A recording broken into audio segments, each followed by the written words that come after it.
하나님의 말씀은 고린도후서 신약성경 고린도후서 5장 11절부터입니다. 고린도후서 5장 11절부터 17절까지 제가 읽고 마지막 절만 함께 봉독하겠습니다. 5장 11절부터 제가 읽습니다. 우리는 주의 두려우심을 알므로 사람들을 권면하거니와 우리가 하나님 앞에 알려졌으니 또 너희의 양심에도 알려지기를 바라노라. 우리가 다시 너희에게 자천하는 것이 아니요 오직 우리로 말미암아 자랑할 기회를 너희에게 주어 마음으로 하지 않고 외모로 자랑하는 자들에게 대답하게 하려 하는 것이라. 우리가 만일 미쳤어도 하나님을 위한 것이요 정신이 온전하여도 너희를 위한 것이니 그리스도의 사랑이 우리를 강권하시는도다. 우리가 생각하건대 한 사람이 모든 사람을 대신하여 죽었은즉 모든 사람이 죽은 것이라. 그가 모든 사람을 대신하여 죽으심은 살아있는 자들로 하여금 다시는 그들 자신을 위하여 살지 않고 오직 그들을 대신하여 죽었다가 다시 살아나신 이를 위하여 살게 하려 함이라. 그러므로 우리가 이제부터는 어떤 사람도 육신을 따라 알지 아니하노라. 비록 우리가 그리스도도 육신을 따라 알았으나 이제부터는 그같이 알지 아니하노라. 같이 그런즉 누구든지 그리스도 안에 있으면 새로운 피조물이라. 이전 것은 지나갔으니 보라 새 것이 되었도다. 아멘. 제가 저의 고향인 지방에 내려가서 한 4, 5년 정도 그 신학대학교에서 이제 가르친 그러한 기간이 있었는데, 거기에 내려갔을 때 그 신학과 교수님 한 분이 서울 출신인 분이신데 저와 대화하면서 종종 이런 말씀을 하셨어요. 제가 졸업한 이제 그 지역의 고등학교가 아주 대단한 명문 고등학교더군요. 알고 보니까 이제 그렇게 말씀을 하시는 거예요. 그러면서 이 지역에 와 보니까 정말 웬만한 자리는 뭐 관공서, 법원, 검찰청, 병원 할 것 없이 웬만한 정말 대단한 자리는 다 그 학교 출신들이 포진하고 있다는 것을 알았습니다. 이렇게 얘기를 하는 거예요. 이제 그 얘기가 사실 저한테는 그렇게 즐겁게 기쁘게 들리지는 않았습니다. 근데 더 거북했던 표현은 그 명문 고등학교라는 그러한 표현이었어요. 그래서 제가 이제 한두 번은 그냥 웃으면서 예의상 들었지만은 그분이 또 교수님 나온 학교가 이 지역의 명문 고등학교죠. 이렇게 말씀을 하시길래 제가 조심스럽게 그렇게 대답을 했어요. 교수님, 예수님 안에서 명문 고등학교가 어디 있습니까?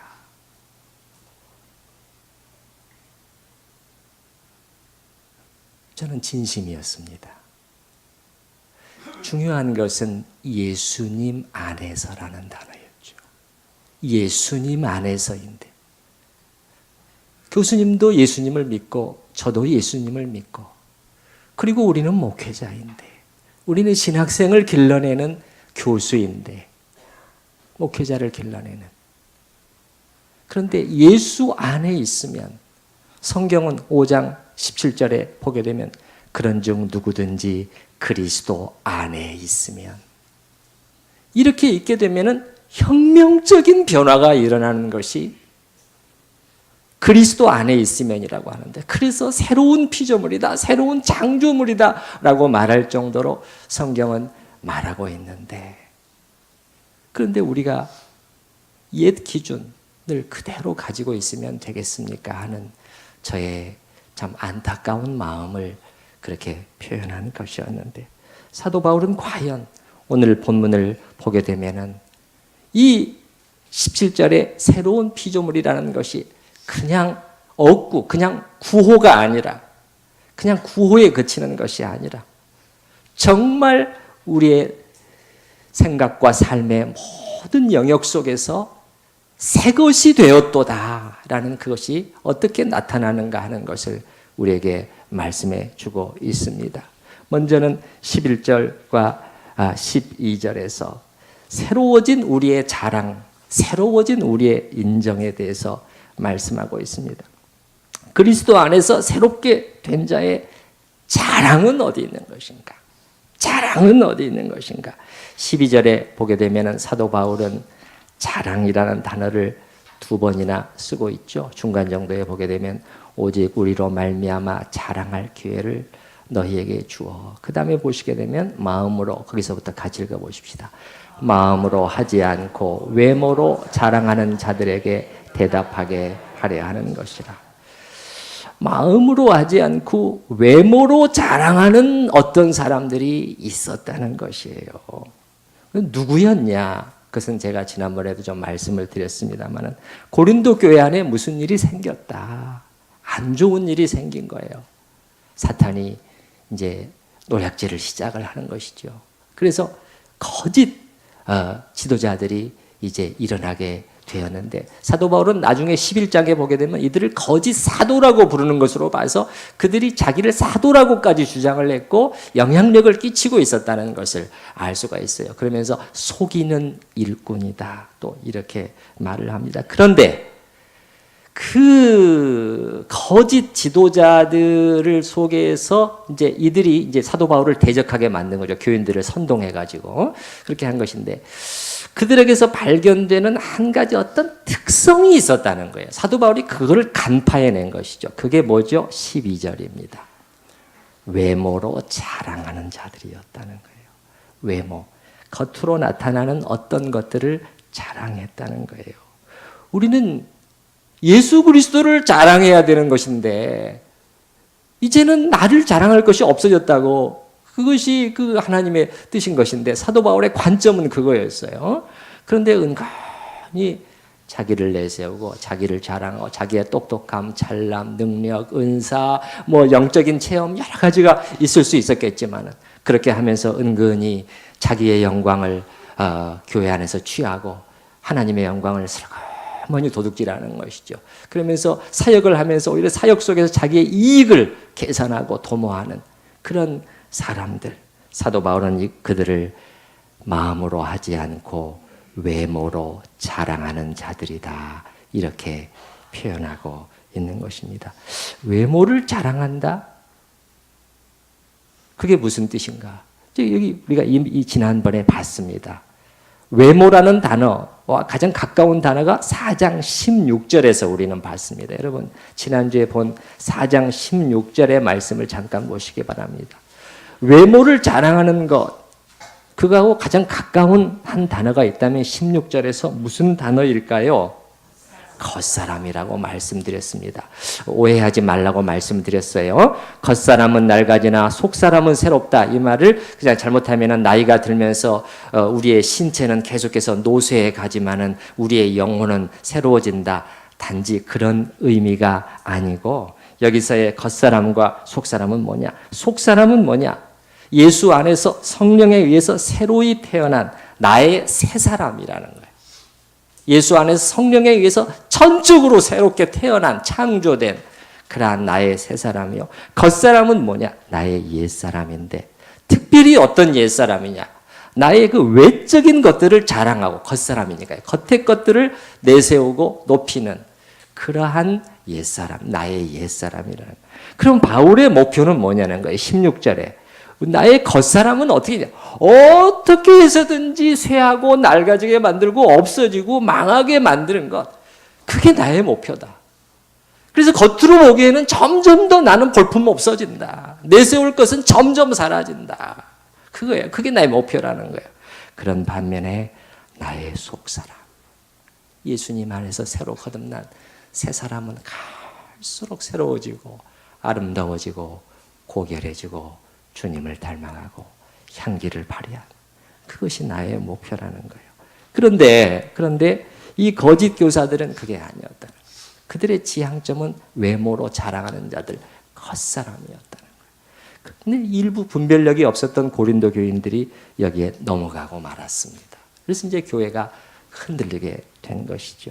그런데 바울은 그들을 포기하지 않았습니다. 포기하지 않고 또 사랑으로 권면하고 있습니다. 여러분 11절에 한번 보시면 위에 11절 말씀. 우리는 주의 두려우심을 알므로 사람들을 여러분들을 권면합니다. 이렇게 되어 있지 않습니까? 주님이라는 것이 여기서 주는 문맥상 예수님을 가리키는 단어입니다. 우리는 예수님의 두려움을 잘 압니다. 이제 그 말은 왜 두렵다는 것이지요? 우선 앞에 10절에 지난주에 우리가 봤죠. 심판대가 있지 않습니까? 그리스도의 심판대. 우리가 다 반드시 이렇게 되니까 그건 우리가 두려워할 수밖에 없는 분이신 것이죠. 특히 주님은 어떤 분이시냐? 우리의 외모가 아니라 마음의 중심을 보시고 판단하시는 심판하시는 주님이시기 때문에 사람들은 내가 눈가림으로 속일 수가 있다. 사람들은 그냥 내가 적당히 잘 하면은 다 넘어가 준다. 근데 하나님, 주님은 아니시다. 나의 중심, 마음을 보시는 분이시기 때문에 나는 두려워하지 않을 수가 없다. 그렇기 때문에 사람들을, 여러분을 권면합니다. 권면합니다. 권면한다는 단어는 원어적으로 더 강한 단어입니다. 설득한다는 단어입니다. 그래서 대부분의 영어 성경이 설득한다 이렇게 이 단어를 사용하고 있어요. 그래서 나는 두려우심을 알기 때문에 여러분 설득하지 않을 수 없습니다. 이렇게 말하면서 여러분의 관점을 바꿔주기를 바란다. 우리를 보는 여러분의 그 시선이 바뀌어야만 된다. 그러면서 그 다음에 이렇게 말합니다. 우리가, 거기서부터 같이 읽어보십시다. 우리가 하나님 앞에 알려졌으니 또 너희의 양심에도 알려지기를 바라노라. 바라노라는 것은 이게 권면인 거예요. 여러분이 이 부분이 이제 바뀌기를 바란다는 것이죠.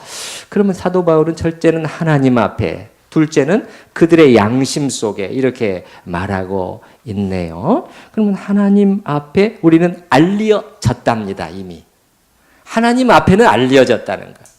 여기서 인정받았다는 뜻이 있어요. 이 알려졌다는 단어는 원어적으로 나타난다, 드러나 보인다, 명백히 보인다 이런 뜻입니다. 중심을 보시는, 속사람을 보시는, 겉사람이 아니라 속사람을 보시는 하나님은 우리를 알고 계신다. 우리를 알고 계신다. 그런데 여러분의 양심 속에도 알려지기를 바란다는 거예요. 그런데 거기에 여러분에게도 알려지기를 그렇게 말하지 않고 여러분의 양심에도 알려지기를 바란다. 양심이라는 단어를 써요. 지난번에 4장 2절도 봤죠. 양심이라는 단어. 그들의 양심에 호소하고 있는 것을 볼 수가 있습니다. 여러분의 양심을 따라서 우리를 보고 판단해 주기를 바랍니다. 그 양심 안에서 우리의 진면목을 봐주기를 바랍니다. 우리의 날로 새로워지는 속사람, 그리스도의 향기를 과연 이것이 바라고 있는지 여러분이 정말 정직하게 보면은 보일 것 아닙니까? 이렇게 사도 바울은 호소하는 거죠. 바라노라. 따라서 해보십시다. 바라노라. 이 단어 속에는 바울의 호소가 들어있습니다. 그건 사랑의 호소인 것이죠. 그들을 포기할 수 없는 아버지가 자식으로서 호소하는 것처럼 여러분, 나는 정말 여러분을 설득하고 싶습니다. 그저 그냥 잘못하니까 그냥 집어쳐버리고 뒤돌아서면 끝나겠지만 바울은 그렇게 할 수가 없는 것이죠. 이 바라노라, 이 바울의 호소를 보게 되면은 고린도 교인들 참 이렇게도 봐야 할 것을 보지 못하고 있었단 말인가. 근데 얼마든지 우리도 이 눈이 어두워지면, 영적 분별력이 떨어지면 이들과 똑같이 될 수 있는 것을 볼 수가 있습니다. 사실은 한국 교회 안에 이 편만에 있죠. 편만에 있는 것이 사실입니다. 첫 번째는 새로워진 우리의 자랑과 인정을 받고, 두 번째는 13절부터 15절까지 새로워진 동기와 목적에 대해서 사도 바울은 말하고 있습니다. 14절 말씀의 시작이 저한테는 참 멋있다고 해야 될까? 너무나 아름답게 들리네요. 그리스도의 사랑이 우리를 강권하시는도다. 강권한다는 것은 강요한다는 것입니다. 우리는 강요를 받고 있다. 강요를 받고 있다는 거예요. 근데요, 강요는 강요인데 그것이 외적인 압력이나 무슨 강제함이나 무슨 위협에 의한 것이 아니라는 거예요. 내적인 강요입니다. 저 안에서부터 솟아나오는 강요가 있는데 그것은 뭐냐? 사도 바울은 그게 뭐냐? 그 정체가 뭐냐? 여기서 그리스도의 사랑이라는 거예요. 그 정죄. 이 그리스도의 사랑이 우리로 하여금 어떤 방향으로 나아가지 않을 수 없도록 계속 밀어붙이고 있다는 것입니다. 내적인 강요, 내 안에서 자원하는 헌신을 불러일으키는 아름다운 강요인 것이지요. 아름다운 강요. 자, 한번 따라서 해보십시다. 사랑의 강권. 참으로 이것이 우리 안에서 있을 수 있기를 바랍니다. 참으로 이 얼마나 좋을까요? 우리의 모든 섬김, 주님과의 동행, 모든 것 속에 이 주님으로부터 오는 이 사랑의 강요, 도저히 어떻게 할 수가 없는 주님, 당신의 사랑이 서로 하여금 달리 어떻게 할 수 없도록 이 길을 가도록 하시는군요. 우리 그 마포에 가게 되면 양화진에 양화진 외국인 선교사 묘원이 있지요. 예, 여러분 가보신 분들도 많이 계시리라고 생각이 됩니다만, 우리 작년에 중고등부 우리 학생들도 선생님들과 같이 거기를 다녀왔는데, 거기 가게 되면은 우리나라에 와서 여기서 세상을 떠나게 돼서 그 묻혀 있는 수많은 선교사님들과 그리고 그 가족들 그리고 어린 아이들의 이름까지 고스란히 적혀 있어요. 그러면서 생각을 해보는 것이죠. 참으로 배에다 몸을 싣고 요즘처럼 팍 날아올 수 있는 것도 아니잖아요. 그 오래전에 배에다 몸을 싣고 이 태평양을 건너서 오는 그들의 마음속에 가족들과 함께 아내와 함께 오는 그들의 마음속에는 무엇이 있었을까? 도대체 무엇이 그들을 이 이역만리 외진 나라에 뭔가 그 외적인 것으로 치면은 뭔가 그 즐기고 좋고 그런 것들이 하나도 없는 그 나라에 오도록 만들었단 말인가? 아무도 강제하지 않았는데. 그래서 만약에 그분들에게 누가 한번 물어봤다면, 선교사님, 왜 조선이라는 나라로 가셔야 되는 거지요? 이렇게 누군가 물어봤다면 혹시 그분들의 입에서도 비슷한 대답이 나왔을지도 모르겠습니다. 잘 모르겠습니다. 그런 제 속에서 주님의 사랑이 저를 강권하시는군요. 저로 하여금 달리 어떻게 할 수가 없게 그렇게 만드시는군요. 이게 사랑의 강권인 것이죠. 사랑의 강권. 근데 사도 바울은 여기서 이제 우리가 또 하나 관찰할 수 있는 중요한 게 있는데요. 11절에서는 주의 두려우심을 얘기하고 14절에는 주님의 사랑을 말하고 있어요. 이 아주 균형을 이루고 있는 것을 볼 수가 있습니다. 사도 바울은 두 가지를 아주 자연스럽게 붙들고 있어요. 우리한테는 어떻게 돼요? 두 가지가 좀 대조되는 것처럼 보입니다. 우리가 주님 두려우심 그렇게 생각을 하면은 그 두려워하는데 어떻게 주님을 사랑할 수 있지? 이렇게 느껴지고, 또 우리가 주님을 사랑해야지 하면은 두려워하지 않아도 될 것 같은데, 오늘 말씀에 보게 되면은 사도 바울은 둘 다를 잘 붙들고 있었다는 것을 볼 수가 있어요. 우리 교회 중앙 계단 벽에 있는 시편 말씀도 마찬가지죠. 시편 2편 11편 어떻게 되어 있나요? 두려워하고 떨면서. 근데 다른 쪽에서는 뭐가 있어요? 즐거워할지어다. 그 속에서 기쁨이 솟아나는 거예요. 시편 2편 11절 여호와를 경외함으로 두려워함으로 섬기고 떨면서 즐거워할지어다. 그래서 이 계속해서 14절 말씀을 보게 되면은 이 사랑이 바울을 어떤 한 방향으로 강력하게 밀어붙이고 있다고 사도 바울은 말하고 있는 것입니다. 어떤 방향으로 밀어붙이고 있느냐 했을 때 15절의 방향으로 밀어붙이고 있다고 말하는 것 같아요. 우리 15절 말씀을 같이 읽어보십시다. 그가 모든 사람을 대신하여 죽으심은 살아있는 자들로 하여금 다시는 그들 자신을 위하여 살지 않고 오직 그들을 대신하여 죽었다가 다시 살아나신 이를 위하여 살게 하려 함이라. 여기서 바울은 두 가지 방향으로, 양방향으로 부정과 긍정을 같이 말하고 있네요. 하나는 마이너스를, 하나는 플러스를 말하고 있네요. 15절 말씀. 부정은 뭡니까? 뭐뭐 하지 않고죠. 긍정은 뭡니까? 뭐뭐 하게 하려 함이라. 그렇죠? 그러면 긍정은 뭡니까? 부정은 뭡니까? 다시는 그들 자신을 위하여 살지 않고. 이게 부정이죠. 근데 부정으로 끝나지 않아요. 그 부정은 긍정으로 이어지는 거죠. 그 긍정은 뭔가요? 그들을 대신하여 죽었다가 다시 살아나신 이를 위하여 살게 하려 함이라. 여러분, 사실은 그들 자신을 위하여 살지 않는다. 이건 참 어마어마한 말이죠. 어마어마한. 인간에게 있어서 가장 큰 본능이 뭐죠? 나를 위하여 사는 것 아니겠습니까? 나와 내 가족을 위하여. 그런데 이거 방향을 바꾸는 것이라. 이거 방향을 바꾸는 것이라. 그 이유는 근데 뭐죠? 아까 우리가 말했던 것처럼 새 창조가 일어났다. 새 창조라고 할 정도로 큰 혁명적인 변화가 일어나는데 어떻게 방향이 그대로 있을 수 있냐는 거예요. 어떻게 그 옛 방향이 하나도 바뀌지 않은 채 그대로 가고 있을 수 있느냐는 거예요. 이 변화는, 이것은 큰 똑같은 변화가 우리에게 와야 된다는 것이죠.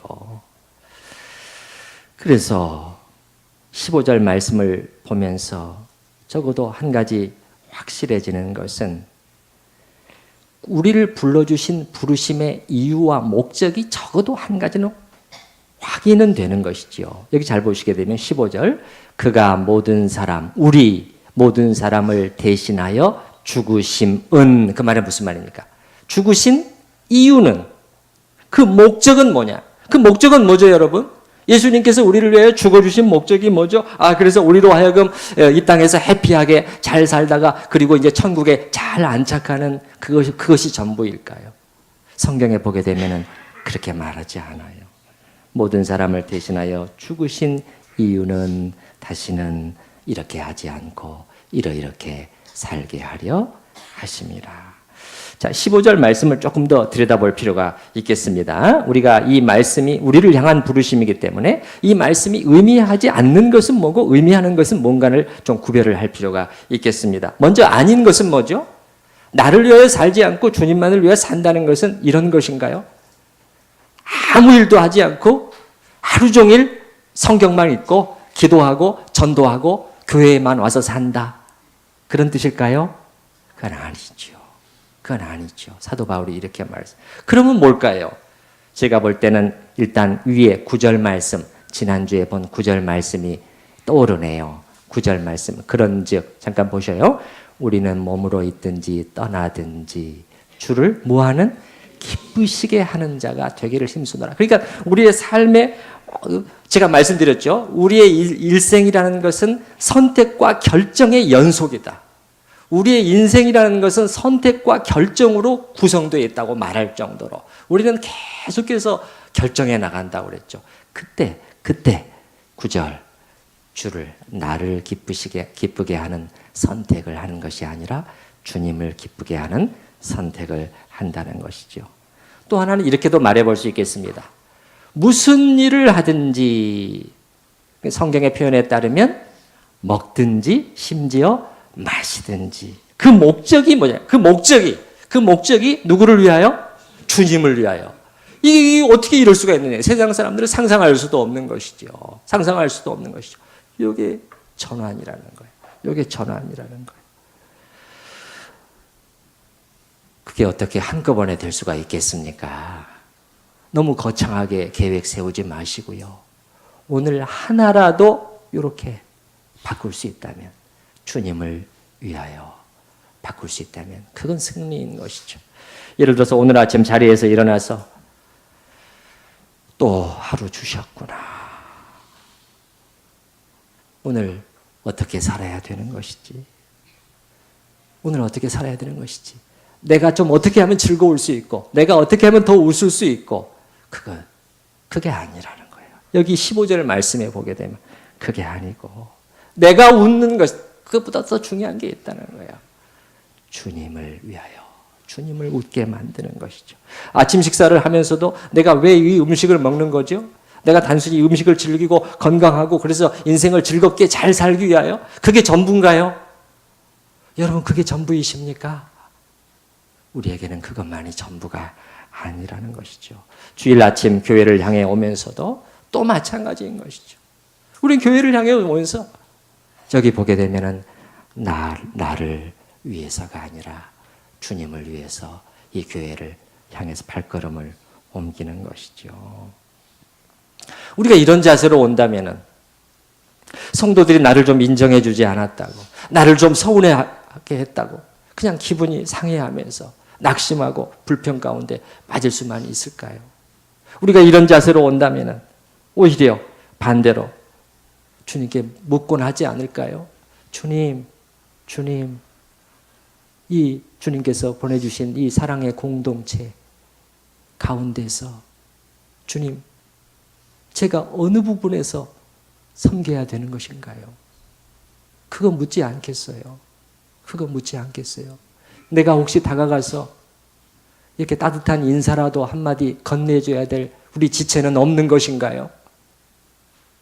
그것이 아니고 내가 은혜 받아 채우고 그러면 아는 거 아무것도 안 보이고 후루룩 갔다가 후루룩 가버리는 것이라면 그게 15절 말씀에 해당이 되느냐는 거예요.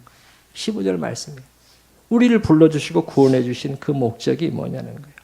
혹시 이 교회에 처음 와서 어색해하는 그러한 지체는 없는 것인지 찾게 되겠죠. 여러분, 여기 15절에 사도 바울이 사용한 표현을 가만히 조금 더 들여다보십시다. 그가 모든 사람을 대신하여 죽으심은 살아있는 자들로 하여금 다시는 그들 자신을 위하여 살지 않고, 그 다음 표현을 보시기 바랍니다. 주님을 위하여 살게 하려 하심이라, 이렇게 표현하면 되는데 사도 바울은 뭐라고 표현하고 있죠? 오직 그들을 대신하여 죽었다가 다시 살아나시니, 이렇게 풀어쓰고 있는 거예요. 풀어쓰고 있는 거예요. 일부러 그렇게 하고 있다고 저는 생각을 합니다. 일부러 그렇게. 그러면서 14절, 15절에 보게 되면 대신하여 죽은 이 표현을 반복해서 쓰고 있는 것을 볼 수가 있어요. 그렇게 하고 있나요?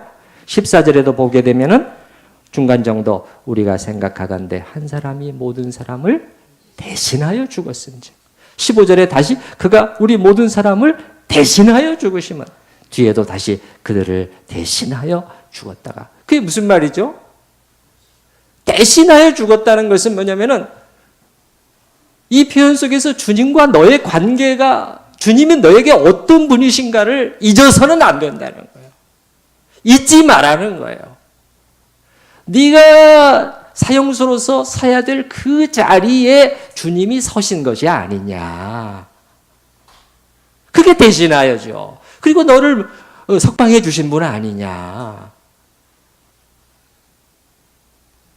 그 주님은 이론으로 하지 않으셨다는 거예요. 번지르르한 입의 말로 이 사랑을 표현하지 않으셨어요. 그리스도의 사랑은 어떻게 나타나느냐.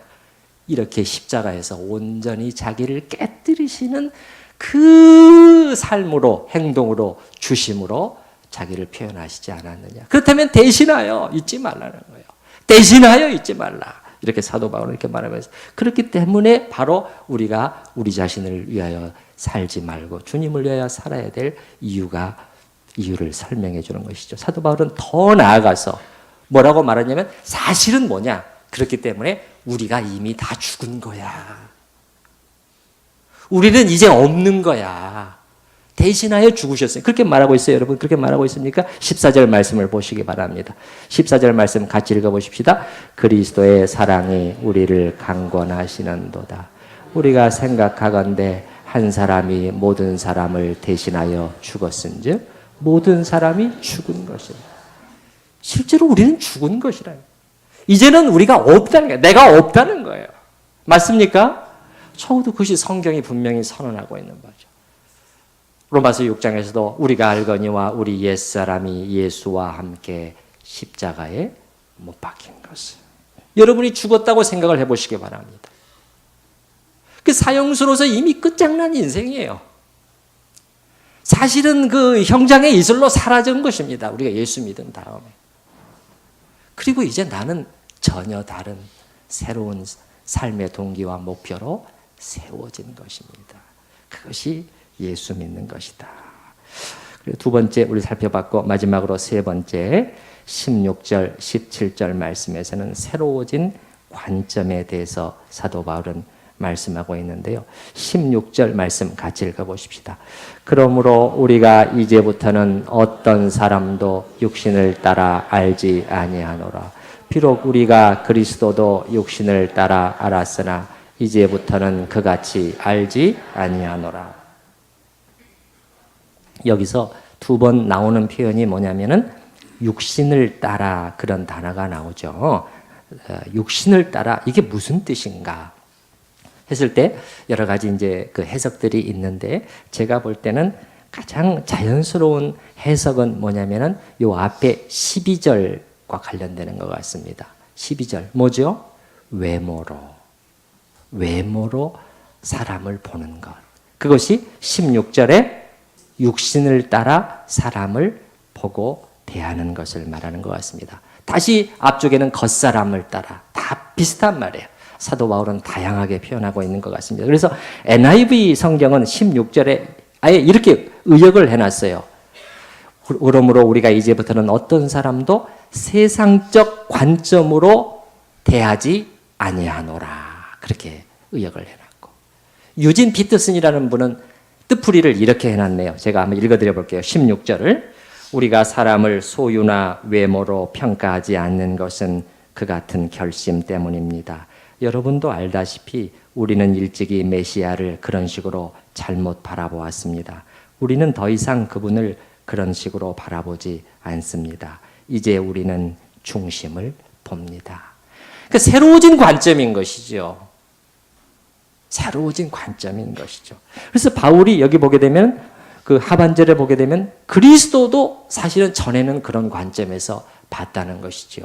아마 바울이 그리스도도 육신을 따라 전에는 알았지만은 이제부터는 그같이 알지 않는다라는 의미 속에는 그런 의미가 들어있는 것 같습니다. 그 예수님이 그 고난을 당하시고 배척당하고 비난당하고 끊임없는 그 고난과 죽음에까지 이어지는 것을 보면서 자기는 어떻게 봤다는 거야? 하나님께 버림받은 것이고 하나님의 저주를 받아서 십자가에 매달린 것이구나. 그렇게 자기는 생각했고, 그 겉을 보고 하나님께 인정받지 못했구나. 그렇게 보고 자기는 가짜 메시아로 부정했다는 거예요. 그러나 이제는 나는 알게 되었다. 그 고난의 종으로서 이사야 53장에 나오는 것처럼 그 처절한 바닥의 길을 가신 그분이 바로 하나님이셨구나. 하나님의 관점은, 사람을 보는 하나님의 관점은 완전히 다르다는 것을 알게 되었다는 거예요. 그래서 그 때문에 사도 바울이 16절에 보게 되면 그러므로 우리가 이제부터는 어떤 사람도, 이게 이제 우리의 중요한 새로운 관점이 돼야 될 것 같습니다. 따라서 해보십시오. 어떤 사람도 우리는 육신을 따라서 보지 말아야 된다는 것이죠.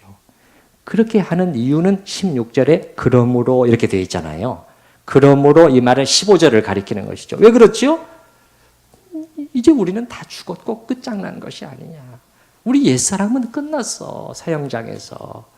이제는 우리에게 예수밖에 없는데 무슨 우리가 육신적인 자랑을, 육신을 따라서 우리 자신을 자랑할 것이 있겠느냐, 이런 얘기죠. 제가 말씀드리는 이런 내용들이 언뜻 들으면은 우리의 현재적인 삶과 별로 이렇게 관계가 없이 들릴 수도 있지만은 그렇지가 않아요. 그렇지가 않아요. 우리 각 지체들이 이런 관점에서 어떻게 잘 하나님의 말씀을 따라가느냐에 따라서 그것이 미치는 영향이 우리 생각보다 훨씬 큽니다. 우리 천우교회에서 어릴 때부터 자라오다가 청년이 된 어느 날 이제 훌쩍 떠나버린 한 분과 대화를 나눈 적이 있었어요. 본인이 떠난 이유를 솔직하게 얘기하는데 참 자꾸 이제 그 당시만 해도 우리 교회에 이렇게 이제 초중고 이런 세대들이 아주 많았던 때가 아니겠습니까? 그럴 때 이렇게 이제 자녀들도 많고 하는데 부모가 자기가 그걸 느끼는 것이죠. 자꾸 다른 가정의 자녀와 비교당하는 거예요. 비교당하는 거예요. 그것도 이 겉사람, 이 외모에 있어서 여기 표현에 따르면 왜 저 집 아이는 무슨 대학에 들어갔는데 왜 또 저 어려운 시험에 척 합격해서 보란듯이 그렇게 다니고 있는데 또 거기다가 힘들게 만들었던 것은 교회 어른들의 그 말거리의 대상이 되는 것이 힘들었습니다. 그래서 뭐냐면 아니 저 아이는 왜 옷을 저렇게 입어? 아니 예배 중에 왜 저렇게 졸아? 뭐 이런 것들이 계속해서 이게 결국은 본인의 귀에까지 이제 들어오게 되는 것이에요. 그래서 견디기가 어려웠다는 것입니다. 어느 날 갑자기 문득 이런 생각이 들더랍니다. 내가 왜 이런 스트레스, 이 고통을 받으면서 여기에 계속 있어야 하지? 내가 왜 이 교회에 계속 있어야 하지? 자기 나름대로는 정신이 번쩍 들었답니다. 그래서 그 다음 주로부터 미련 없이 떠났습니다. 미련 없이 떠났습니다. 이 청년이 잘했다는 것이 결코 아닙니다. 그러나 적어도 무언가를 생각해 보게 만드는 것은 사실인 것이죠. 여러분, 우리 눈에 별로 띄지 않는 이런 것들이, 작은 것들이 사실은 교회를 살리기도 하고 죽이기도 할 수 있다는 것을 제가 말씀을 드리는 것입니다. 그 작은 것들이 그 말 한마디 어떻게 대하고 그 눈빛 하나 어떻게 하느냐 하는 것이, 그게 우리가 겉사람을 보고 사람을 판단하고 비교하고 하느냐, 아니면은 정말 그리스도 안에서의 그 속사람을 우리가 정말 가치 평가하고 그것을 교회 안에서 존중해 주느냐, 그것이 별것 아닌 것 같지만 사람들을 교회로 끌어들일 수도 있고 온 사람도 밀어낼 수도 있다는 것입니다. 우리가 들으면은 이런 얘기들, 이 청년의 얘기를 들으면은 저건 네 집 얘기지? 또 이렇게 여러분이 생각하실 수도 있는데 이제 그게 중요한 게 아니죠. 우리의 얘기잖아요. 우리의 얘기인데 누구를 얘기할 수 있겠어요. 그래서 그 사도 바울의 16절, 이게 작은 일이 아니라는 것이에요. 우리가 하나님의 말씀을 따라 하면은 교회는 살아나는 것이에요. 이걸 무시하고 우리 생각대로 그저 육신을 따라 계속해서 우리가 그 관점을 바꾸지 않고 나가게 되면은 교회는 교회다워지기가 어렵다는 것이에요. 우리 부모들이, 여러분 좀 아픈 얘기를 더 해보겠습니다. 용서하시고 들으시기 바랍니다. 우리 부모들이 교회를 중시하고 예수 늘 자녀들에게 강조하지만 그 자녀들이 정작 보기에는 우리 부모님, 예수님보다 더 귀한 것들이 너무너무 많아. 그렇게 보인다면 그들의 신앙생활 속에 혼동이 올 수밖에 없는 것이에요. 회의가 찾아오는 것은 불가피한 것입니다. 잘못하면 이런 결론에 도달할 수도 있는 것이에요. 기독교 신앙이란 다 거짓이고 위선인 것이구나.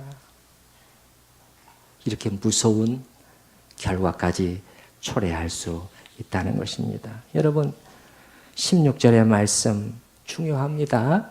중요해요. 다시 한번 같이 읽어보십시다. 그러므로 우리가 이제부터는 어떤 사람도 육신을 따라 알지 아니하노라.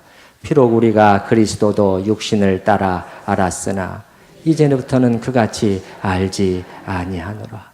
참으로 우리 천우교회 안에서는 천국의 분위기가 나타날 수 있기를 바랍니다. 참으로 육신을 따라 그런 것들은 점점 사라지고, 육신을 따른 자랑, 내가 좀 아파트 큰 거 가지고 좀 돈 그것 때문에 부동산 올라서 그거 자랑하시겠어요? 그거 자랑하시겠어요? 그건 아니잖아요. 그러면 교회는 죽어가는 것입니다. 16절에 따르면. 그래서 사도 야고보도 그래서 매섭게 야단치고 있어요. 아주 사도 야고보서에 보게 되면 얼마나 야단치는지 말이죠. 그 성도들을 향해서 야단치는 것이죠. 회당에 예배 드리는데 말이죠. 이렇게 표현하고 있어요. 좋은 옷을 입고 이 금반지를 끼고 그런 사람이 교회 안에 들어오면은 여기 이쪽으로 앉으십시오. 그렇게 하면서 아주 남루한 옷을 입은 가난한 사람이 들어오면 아이고 거기 서 계시든지 하세요. 이렇게 하면은 너희가 지금 악한 생각으로 사람을 차별하여 대하는 것이 아니냐. 약한 생각이라고 야단치고 있어요. 그 당시에는요, 이 외모로 금방 사람이 드러나 보이는 것이에요. 예, 뭐 짝퉁 반지가 있었던 것도 아니고 옷도 흔하지가 않았기 때문에 외모로 옷만 보고 이게 보면 금방 드러나는 거예요. 신분이 다 드러나는 거예요. 그래서 들어오면은 실제로 그런 일이 있었다는 것이. 요 육신을 따라 사도 야고보는 아주 야단치고 있는 것이 악한 생각으로 제가 그렇게 읽어볼게요. 너희끼리 서로 차별하며 악한 생각으로 판단하는 자가 되는 것이 아니냐 그렇게 말하는 것이죠. 오늘날에도 마찬가지죠. 우리 교회 안에 뭐 국회의원이나 뭐 이런 누가 온다면은 우리가 이쪽으로 앉으십시오. 그렇게 하겠습니까? 아니 무슨 장관이나 무슨 장관이 아니라 이 나라의 대통령이 이 예배 자리에 11시 예배 자리에 그 보좌관들과 들이닥치면은 우리는 정신 없어야 되겠습니까? 아니에요. 우리가 누구 앞에 예배드리고 있습니까? 만왕의 왕이요 만주의 주이신 하나님 앞에 패역한 죄인으로서 그러나 말할 수 없는 은혜를 덧입은 자로서 엎드리는 자로서 예배드리는 것 아니겠습니까? 자, 이제 17절 마지막으로 보십시다. 우리가 이렇게 바뀌는 이유 제가 초대에도 말씀을 드렸습니다만 17절 다시 한번 읽어보십시다. 그런즉 누구든지 그리스도 안에 있으면 새로운 피조물이라 이전 것은 지나갔으니 보라 새 것이 되었도다. 이것이 단순히 구호가 아니라고 제가 말씀을 드렸죠. 사도 바울한테는 이게 리얼이었습니다. 리얼. 요즘 말로 레알입니까? 이게 진짜였습니다. 그래서 말하면서 누구든지 이렇게 말하고요. 누구든지 예외가 없다는 거예요. 중요한 거는 그리스도 안에 있으면 요 말이죠. 그리스도 안에 있으면 제가 조금 전에 말씀드렸잖아요. 교수님, 예수님 안에서인데 세상 사람이 뭐라고 하든지 저는 그 상관하지 않죠. 우리가 둘 다 같은 주님 안에 있는데 어떻게 명문 고등학교? 그건 아니잖아요. 그게 무슨 엘리트? 그건 아니잖아요. 그거죠. 그리스도 안에 있으면요. 이게 중요한 것이죠. 그 말은 무슨 말이죠? 이제 거듭나서 우리가 신앙을 고백하고 성도들 앞에서 세례를 받고 그리스도인이라고 하는 고귀한 이름으로 불리우게 되었다면 예외가 없다는 것이죠. 새로운 피조물. 그러면서 사도 바울은 말합니다. 그 하반절에 보게 되면 이전 것은 어떻게 됐어요? 지나간 것이에요. 그것은 이제 지나간 것으로 족합니다. 전에는 당연히 그랬어요. 저도 예수 믿기 전에는 그렇게 살았습니다. 그러나 그건 지나갔어요. 보라, 이렇게 말하잖아요. 우리 주의를 환기시키는 것입니다. 새 것이 되었도다. 새 사람이 되었도다. 참으로 진정으로 우리의 것만 아니라 우리의 속의 모든 것이 이렇게 새로워지는 은혜가 있기를 바랍니다. 우리 같이 들은 말씀을 생각을 하면서 하나님 앞에 또 같이 기도하도록 하십시다.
주님은 이 아침에 말씀하십니다.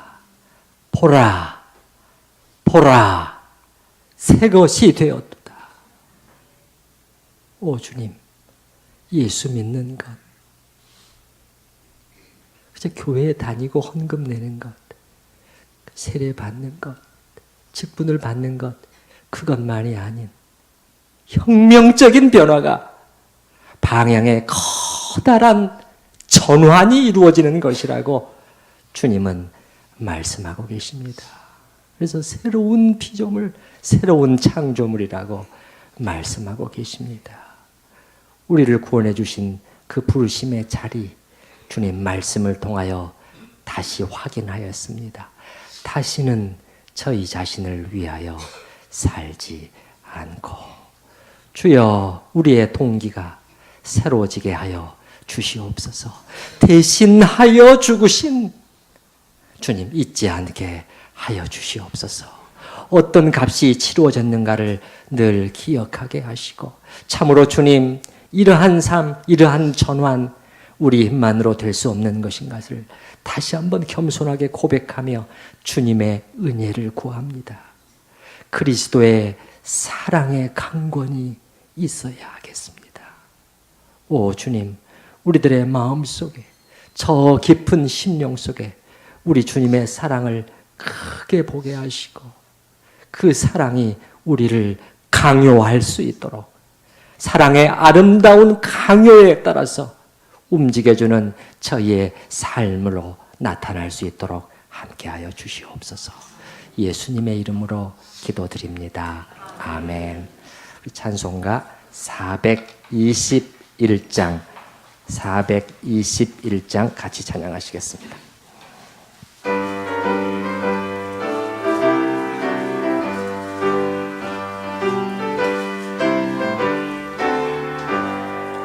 내가 예수 믿고서 죄사함 받아 나의 모든 것 다 변했네.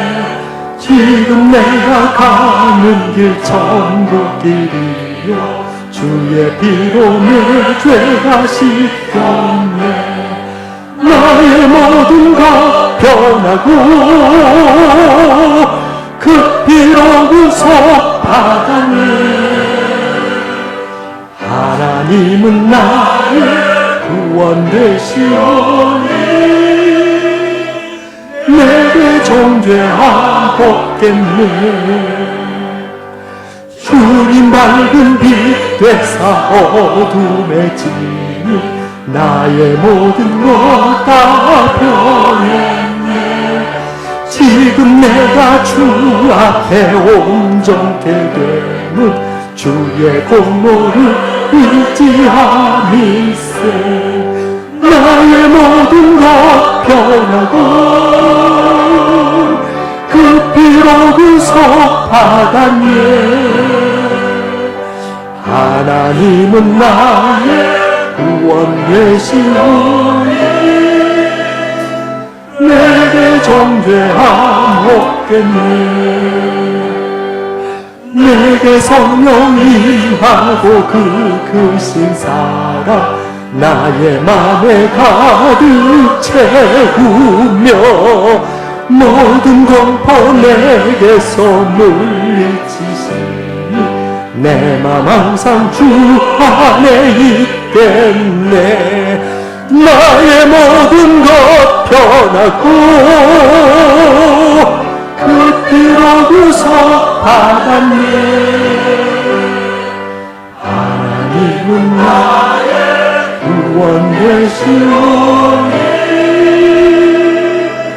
내게 정죄함 없겠네.